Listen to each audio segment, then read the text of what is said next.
बात करते हैं बसंत पंचमी से पहले भोजशाला विवाद गर्मा गया है। कल यानी शुक्रवार को बसंत पंचमी है और कल ही जुमे की नमाज भी पढ़ी जाएगी। चूंकि भोजशाला विवादित स्थल रहा है, हिंदू और मुस्लिम पक्ष दोनों इस स्थल पर अपने हक का दावा करते हैं, इसलिए इस पर राजनीति कई सालों से होती आ रही है। धार्मिक विवाद मध्य प्रदेश में हो रहा है। धार में प्रशासन टेंशन में आ चुका है क्योंकि इस बार बसंत पंचमी यानी कल शुक्रवार के दिन है। हिंदू संगठन धार की भोजशाला में बसंत पंचमी के दिन पूरे दिन मां सरस्वती की आराधना करना चाहता है। दूसरी तरफ मुस्लिम पक्ष भोजशाला में जुमे की नमाज पढ़ने पर अड़ा हुआ है।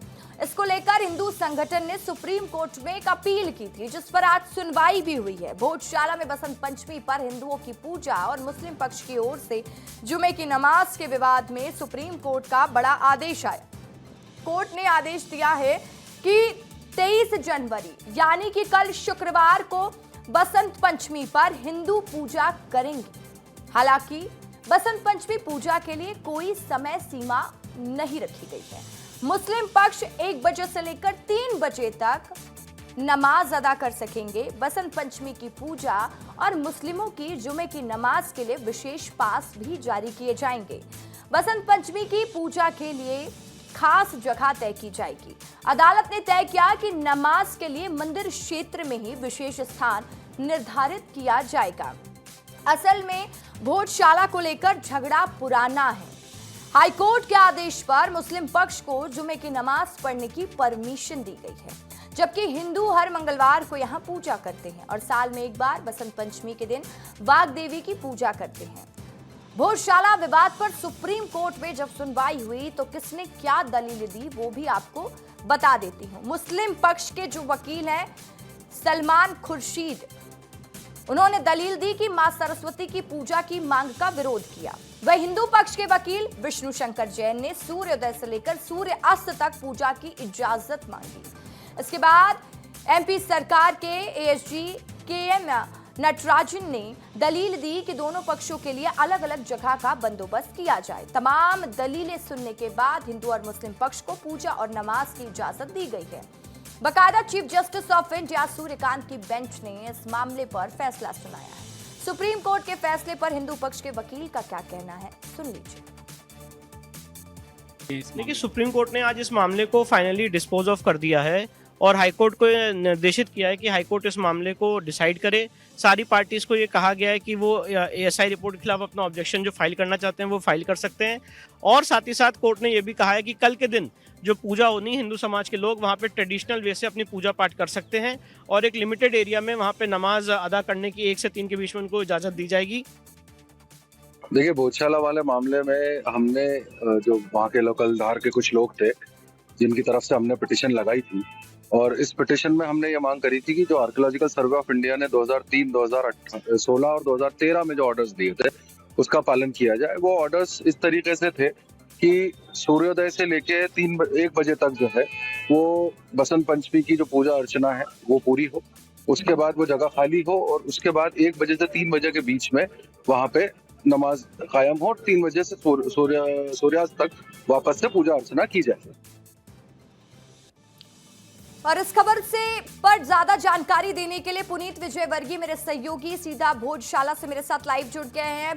पुनीत, लोगों से भी बात करने का प्रयास करिएगा। आपके आसपास बहुत सारे लोग दिखाई दे रहे हैं और क्या तैयारी है बसंत पंचमी को लेकर, वो भी जानकारी दीजिएगा पुनीत।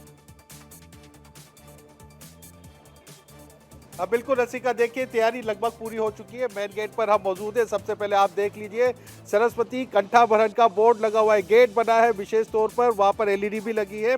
इसके अलावा भोजशाला के परिसर के ठीक सामने पुलिस ने कंट्रोल रूम भी बनाया है जहाँ से पूरा कंट्रोल रहेगा। लेकिन भोजशाला के मामले में जो पूरी जानकारी रखते हैं, जो एएसआई सर्वे के मामले में पक्षकार भी है, तो गोपाल शर्मा हमारे साथ मौजूद है। हम उनसे बात करते हैं। गोपाल जी, क्या बात हुई है, कल होने वाली है, कितना सेटिस्फाइड है हिंदू पक्ष? 200% कि इस बार जो हमने 2003, 6, 13 और 16 के अनुभव के आधार पर हमने हिंदू समाज के बाद सामने एक ही लक्ष्य रखा था कि अखंड पूजा, और उसी के लिए हिंदू समाज दृढ़ संकल्पित था, तैयार भी था। लेकिन माँ ने सुप्रीम कोर्ट से जो आदेश निकलाया है, निश्चित ही अखंड पूजा को सूर्योदय से सूर्यास्त अखंड पूजा होने वाली है, ऐसा आदेश मिला है तो समाज का उत्साह दुगना हो गया है। अब देख रहे समाज अपने भावनाओं को रोक नहीं पा रहा है, जगह जगह एक दूसरे को बधाई दी जा रही है। और कल हिंदू समाज अखंड पूजा करेगा, क्योंकि 3, 6, 13, 16 में माँ की पूजा नहीं कर पाया।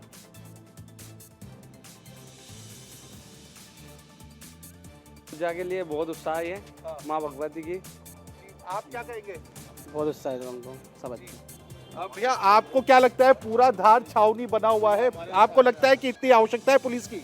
ये हमारे संगठन की जीत है। ये हमारे जो संगठन में पुराने जितने दायित्व करता है, ये उन्हीं की जीत है कि आज हम यहाँ पूजा के लिए बिल्कुल तरह से एक उत्साह भरा हुआ है, माहौल है और पूरा ऐसा लगता है कि जैसे दिवाली मनाएंगे। आप क्या कहेंगे, पुलिस की इतनी आवश्यकता है क्या? कल क्या ऐसा माहौल बनने वाला है? आवश्यकता तो नहीं थी, पर इन्होंने हिंदू समाज ने जीत हुई है, समग्र हिंदू समाज की जीत हुई है। जो ठीक है सुप्रीम पुनीत, कोर्ट आप का अपनी फैसला है। बातचीत जारी रखिएगा। और देखिए, सुरक्षा लिहाज से भी तमाम व्यवस्थाएं की गई है, जैसा कि सुप्रीम कोर्ट ने भी साफ निर्देशित किया है। भोजशाला में पूजा के साथ नमाज पर राजनीति भी गरमाई हुई है। पीसीसी चीफ जीतू पटवारी ने कहा है कि भाईचारा की रक्षा करना हम सब की जिम्मेदारी है। वहीं दिग्विजय सिंह और आरिफ मसूद का भी सुप्रीम कोर्ट के फैसले का उन्होंने स्वागत किया। क्या कह रहे हैं कांग्रेस के तमाम नेता, सुन लीजिए एक बार। 12 से पहले हिंदू और 1 से 3 मुस्लिम नमाज पढ़ते हैं।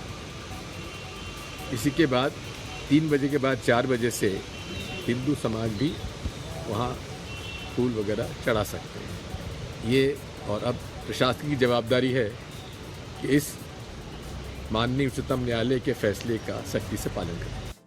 जो सुप्रीम कोर्ट ने निर्देश दिया है वो न्याय संगत है।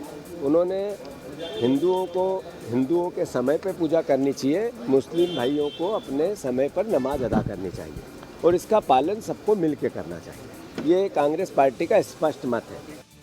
कुछ लोग फिर नफरत फैलाकर कल आने वाले जुमे पे फिर यही पोजीशन बन रही थी जिसको नफरत फैलाने का काम कर रहे थे। आज सर्वोच्च न्यायालय ने उस चीज़ को फिर स्पष्ट कर दिया कि संविधान सर्वोपरि है, मोहब्बत होना चाहिए, नफरत की कोई जगह नहीं है। नमाज भी होगी और पूजा भी होगी, कोई रुकावट नहीं होगी।